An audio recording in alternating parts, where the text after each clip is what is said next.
Equipes de resgate encontram mais corpos em escombros de casas atingidas por deslizamento em Sapucaia, no Rio.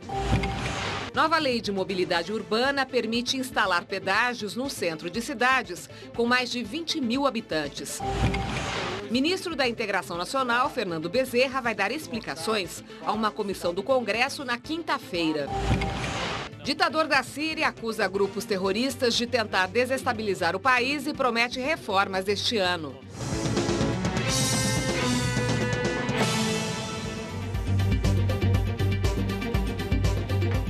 A nossa bancada tem hoje a participação do professor da Faculdade de Medicina da USP, Paulo Saldiva, e do advogado e ex-secretário de Segurança Pública de São Paulo, Eduardo Mulaer. Mande o seu comentário ou pergunta aos nossos convidados através dos endereços do Jornal da Cultura na internet. Sobe para 12 o número de corpos encontrados no soterramento de 8 casas em Sapucaia, no estado do Rio de Janeiro. Os bombeiros acreditam que ainda existam mais de 10 pessoas no meio da lama e dos escombros. Segundo os bombeiros, pelo menos 24 pessoas morreram no deslizamento de terra em Sapucaia. As buscas continuam com a ajuda das pás carregadeiras. Uma busca difícil, porque o terreno é instável e há risco de novos deslizamentos. O trabalho de buscas começou ontem. Além das 8 casas soterradas, outras 30 foram interditadas. Entre as vítimas do soterramento estão 5 integrantes de uma mesma família. Pessoas que saíram de casa e tentaram se proteger em um carro, mas o veículo foi soterrado. A casa deles não foi atingida pelo deslizamento. Parentes e amigos da família acompanham as buscas dia e noite. Está ali no Fusca soterrado. Tem meu cunhado e minha cunhada e minhas 2 sobrinhas e meu primo. É tudo amigo nosso, tudo amigo, todo mundo, tudo gente boa. Nós perdemos aí todo mundo. Do outro lado da divisa, em Minas Gerais, no município de Além Paraíba, a chuva também provocou mortes. Uma mãe e o filho foram levados pela correnteza. E uma pessoa morreu soterrada dentro de casa. 15 pessoas já morreram em Minas Gerais e mais de 160 municípios estão em estado de emergência. Hoje, os ministros da Integração Nacional, Fernando Bezerra Coelho, e dos Transportes, Paulo Sérgio Passos, sobrevoaram a região. Até quando a gente vai ver essas cenas com tanta frequência? A pergunta é para os dois. Bom, é que essa pergunta é tão difícil de responder que é muito... Porque será que a gente não consegue aprender com os erros do passado? A gente sabe que é época de chuva, que as pessoas acabam ocupando área de risco, existe verba para prevenção, existem critérios técnicos, existem ministros de pastas responsáveis por essas áreas. Mas o pessoal não molha o pé, né? Ele vem de helicóptero. Então, o que acontece é que existe um tempo político, né, para isso, e que não obedece à lógica. E tem uma dívida, digamos, geológica no Brasil de definição das áreas de risco. E o problema é que você tem uma área muito grande a ser investigada, demanda um certo tempo, e você não sabe onde a chuva vai cair. Então, você não consegue pôr na cabeça do político que ele vai gastar um dinheiro por uma coisa que talvez ele nunca use. Então, a gente vai estar sempre correndo atrás da tragédia, né? Foi na Serra Fluminense, agora está sendo mais no norte do estado do Rio de Janeiro, sul de Minas Gerais. E isso aqui vai acontecer. Mas região sempre. De serra? Sempre tem região de serra. Isso vai acontecer sempre. Existe enquanto não houver uma mentalidade de planejamento de médio para longo prazo. Isso entra na categoria aeroportos, infraestrutura de estradas, de portos e agora também de preservação de áreas de risco de soterramento. Adianta fazer força-tarefa agora nessa correria? E aí, até uma observação. 90% das verbas contra enchente no ano passado foram aplicadas em Pernambuco, que é o estado do ministro Bezerra. Agora, a tragédia grande do ano passado foi a da Serra Fluminense. No Rio. Onde depois a população fez doações enormes que parece que foram totalmente desviadas, né? Hoje tem um artigo na Folha, um comentário da Eliane Cantanhede, dizendo exatamente isso. Todo ano a tragédia se repete e não há medidas de prevenção. Então, ficamos todos perplexos. Quer dizer, o governo está aí para quê? Quer dizer, a gente sabe, mais ou menos, bem ou mal, onde vai haver a tragédia, quais são as medidas de prevenção, e não se faz. Será que com essa situação nova aí, envolvendo o ministro, a presidente Dilma vai tomar uma iniciativa diferente esse ano? vai exigir um pouco mais de cuidado com essa questão? Vai tomar iniciativa, mas a gente já sabe que no ano que vem vai haver novas tragédias. Nova lei prevê a criação de pedágios urbanos nas cidades brasileiras. A intenção é incentivar o uso de transporte público e reduzir a poluição. Os municípios brasileiros com mais de 20 mil habitantes poderão cobrar pedágio urbano para diminuir o trânsito de automóveis. A decisão consta da Lei de Mobilidade Urbana, sancionada na semana passada pela presidente Dilma Rousseff. Aqui no Brasil, são 1.663 cidades com mais de 20 mil habitantes enquadradas na lei.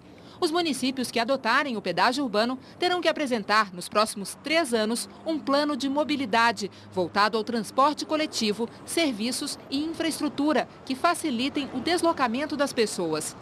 Para estimular a competição por meio de descontos, a lei também determina que os municípios fixem tarifa máxima cobrada pelos táxis. Os municípios também têm o direito de estipular níveis de emissão de poluentes para locais e horários determinados.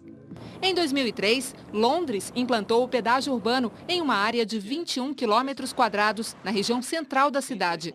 Foi a primeira metrópole no mundo a adotar a medida, bastante criticada no início.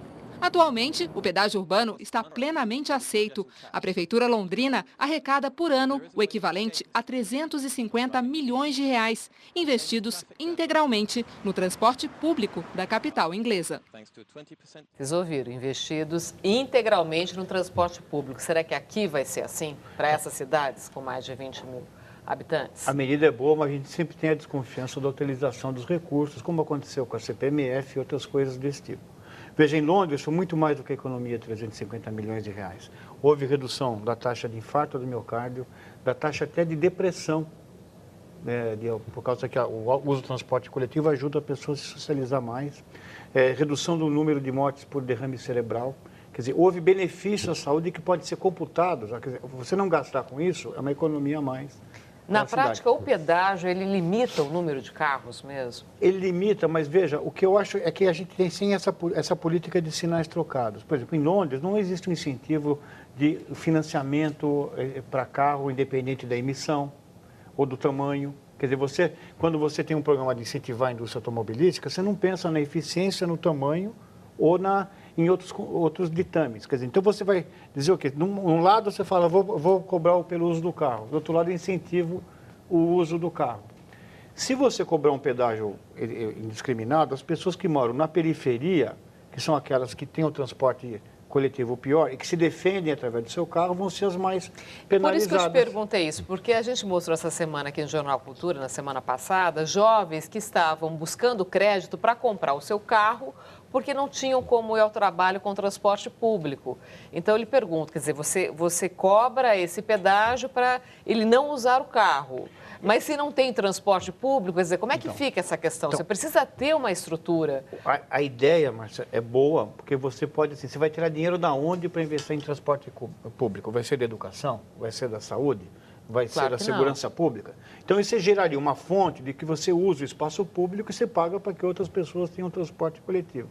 A dúvida é, eu não acredito que o povo brasileiro tenha uma confiança absoluta de que ao pagar aquele pedágio, ele vai ter certeza que isso vai ser revertido para transporte coletivo. O que você pensa? Com certeza vai ter uma grita horrorosa contra o pedágio urbano, mas o que é certo é que alguma coisa tem que ser feita.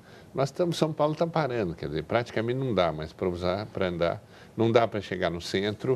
Mas essa medida é para cidades acima de 20 mil habitantes. Sim. Nós estamos falando de cidades menores. Agora, as cidades onde não há problema de trânsito, dificilmente vão pensar em colocar um pedágio, quer dizer, seria um absoluto contrassenso. Tem que já começar a pensar em investir em transporte público. Então, Márcia, a velocidade média de São Paulo hoje está 10 km por hora. O que significa que o Borba Gato, em lombo de mula, chegava antes da gente.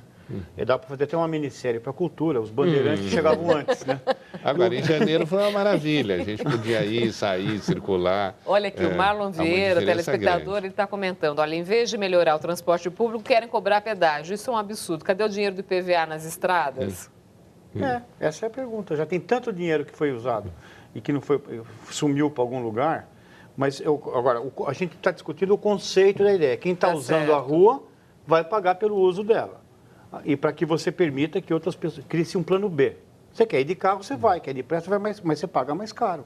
Essa ideia, quer ir no seu conforto, quer ouvindo música, tudo bem, pague por isso. Só que a pergunta é que no momento que você paga por isso, isso vai reverter integralmente em transporte coletivo? Quem é que vai fiscalizar? Quem já fiscalizou o CPMF, ou fiscalizou o IPVA, né? Quem controla até quem controla, né? Quem controla o judiciário. Quer dizer, isso fica difícil de saber. Tá certo. O Ministério Público abre inquérito para investigar a operação na Cracolândia. Até o final da semana, as autoridades estaduais e municipais serão convocadas a esclarecer por que a Polícia Militar passou a ocupar a região. Uma semana de operação da Polícia Militar na Cracolândia, região central da cidade de São Paulo. Os usuários de drogas não se concentram mais em um único local, mas ainda é fácil ver os dependentes e traficantes perambulando pela área. A forma como aconteceu a ação da PM chamou a atenção do Ministério Público. Esta operação, na verdade, está servindo tão somente para espalhar um problema que até então estava mais concentrado naquele quadrilátero chamado Cracolândia, dos bairros da Luz, Campos Elíseos e Bom Retiro. Para os promotores, o trabalho de aproximação dos assistentes sociais foi comprometido com a dispersão dos usuários. A coordenadora de saúde mental, álcool e drogas da prefeitura não concorda. É mais viável até você atender do que do jeito que estava.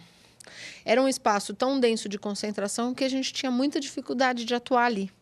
Então, espalha, mas como o trabalho da saúde é na rua, a gente tem as equipes de rua, a gente vai atrás. Segundo o último boletim da Polícia Militar, 23 prisões foram efetuadas desde o início da operação e 26 condenados pela Justiça foram capturados. Menos de meio quilo de crack foi apreendido. Número que, segundo o Ministério Público, mostram que a Cracolândia não é um problema da polícia. Dependência química é questão de assistência social, de saúde e depois, no segundo momento, de educação, de trabalho e de moradia. O tratamento dos dependentes pode ser por vontade própria, involuntário quando é um pedido da família ou compulsório, decidido por uma junta médica e psicológica, com autorização da Justiça. Em entrevista ao Jornal da Cultura na semana passada, a secretária estadual de Justiça revelou que a internação compulsória já é adotada no estado. Isso faz parte da rotina destas abordagens, e isso já existe. Então, o que pode acontecer a partir de agora é que nós tenhamos mais demanda para estas internações compulsórias. Foram 150 nos últimos 2 anos e meio. Mas, segundo a Prefeitura, durante a operação não houve nenhuma internação compulsória. O Tribunal de Justiça de São Paulo está preocupado em oferecer uma alternativa aos dependentes. O órgão tem um projeto para acompanhar o atendimento de crianças e adolescentes na Cracolândia. Segundo o desembargador, a operação interrompeu os planos. Força-se uma situação para as pessoas cederem e buscarem apoio e não há vagas suficientes para isso. E olha, segundo a Prefeitura, há 1.200 leitos para atendimento de dependentes de álcool e drogas na capital. Sobre o inquérito do Ministério Público, o governo do estado informou que as ações na Cracolândia vêm sendo planejadas em conjunto com a Prefeitura há 3 meses e que o próprio Ministério Público e o Poder Judiciário compareceram a reuniões e contribuíram com sugestões. O governo garantiu que está à disposição para fornecer qualquer informação aos promotores. O que vocês acham dessa conclusão? Uma coisa é certa, alguma coisa ali também precisava ser feita. Era uma situação inadmissível. Agora, hoje o próprio Ministério Público classificou essa intervenção como desastrosa. Às vésperas da abertura de um centro de atendimento ali de dependentes. Nós estamos vendo uma série de atrapalhadas, o uso de violência, a dispersão de viciados e, segundo dizem os jornais, hoje os que procuraram tratamento não tinham como ser atendidos. Na sua opinião, como é que deveria ser abordada essa questão? Eu tenho muita dificuldade de imaginar uma solução. Você imagina. Você que foi secretário da Segurança técnicos de São Paulo. Da Secretaria da Segurança, da Secretaria da Saúde, do Judiciário, etc., e não conseguiram chegar a uma conclusão.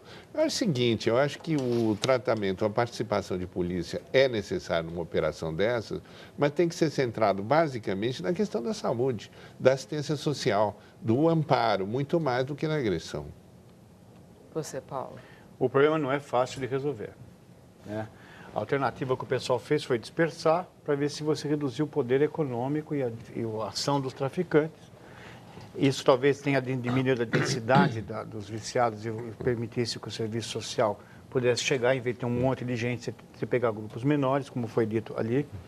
Mas a pergunta é, falta coordenação. É engraçado que a saúde é relativamente, dos órgãos, das esferas de governo, é uma das mais bem coordenadas. Você consegue vacinar 50 milhões de pessoas no final de semana e tendo integração dos serviços federal, estadual e municipal.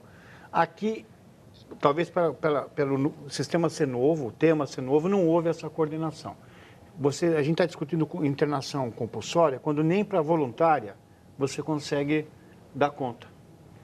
Segundo conta por conta do quê? De falta de assistência, de falta de leito, de falta de contato com o dependente, proximidade. Leito tem, mas faltou alguma coisa que o indivíduo queria. Eu quero ser internado. E ficava 8 horas no lugar, depois ele voltava porque ele não conseguia ser internado. Quer dizer, então, é mais um problema de organização. É lógico que falta leito. Se você for colocar todo esse pessoal que precisa em atendimento, eu já falei mais de uma vez aqui, eu sou a favor da internação compulsória. Ou seja, involuntária, né? Involuntária. Por quê? Porque eu já disse que eu sei exatamente o que acontece, as pessoas vão morrer muito antes, ou de morte violenta, ou de infecções, de desnutrição, de SIDA, de AIDS, e um monte de coisa que vai estar rolando com isso. A gente vê as cenas ali na Cracolândia, dá a impressão que está se dando uma importância muito maior para a limpeza física do espaço, né? Quebrando as paredes, limpando, recolhendo entulho, fechando portas e tal. Porque isso é mais fácil de resolver. Agora, olha, a Regiane Ávila, uma telespectadora, ela comenta assim: desmontaram a Cracolândia como desativaram os manicômios no Brasil. Aonde estão os doentes? Desassistidos, vagando por aí. Isso é hipocrisia. Não devia ser hipocrisia, mas é ineficiente. Não vai resolver isso. No dia que sair, a não ser que o Estado esteja preparado de ocupar a cidade com polícia durante um período muito tempo, e os serviços, assistência social e a saúde consigam captar as pessoas e colocar nos lugares que tem indivíduo. Eu já, também, várias vezes o tema de saúde mental, do qual isso faz parte, é um dos nós da saúde pública do Brasil. Você não tem ainda uma estrutura azeitada para que possa dar conta de todo esse problema. Agora, se vão mesmo abrir um centro de tratamento para dependentes, se iriam mesmo abrir ali na região, vai ter alguma função daqui a pouco, um centro lá? Vai ter, sempre vai ter lugar para isso. O problema é que você vai ter que correr atrás das pessoas. Tem cidades que fizeram quadras para trazer, em Nova York, por exemplo, para que você possa trazer as pessoas para lá e, inclusive, identificar o traficante. Com certeza, a gente não pegou traficante aí. Meio quilo de crack. E isso aqui é nada. Quer dizer, a única coisa efetiva foi que não há mais aquele ajuntamento de pessoas vagando como zumbis por uma cidade que fica indiferente a eles. Agora, que, segundo a entrevistada da prefeitura, até era melhor aquele adensamento para fazer o atendimento. Ela deve saber disso melhor do que eu, porque ela trabalha com isso. Agora, quando você pega uma pessoa e fala assim, eu tenho minha chance, eu quero sair, ainda não está perdido naquele deterioração, e você demora 8 horas num lugar e não consegue internar, e você volta, vai ser difícil convencê-lo a aparecer de novo, você concorda? Olha, o João Campos faz um comentário aqui. A Rota vai atuar na Cracolândia e apreende meio quilo de crack. Já foram nas coberturas, mansões e tais?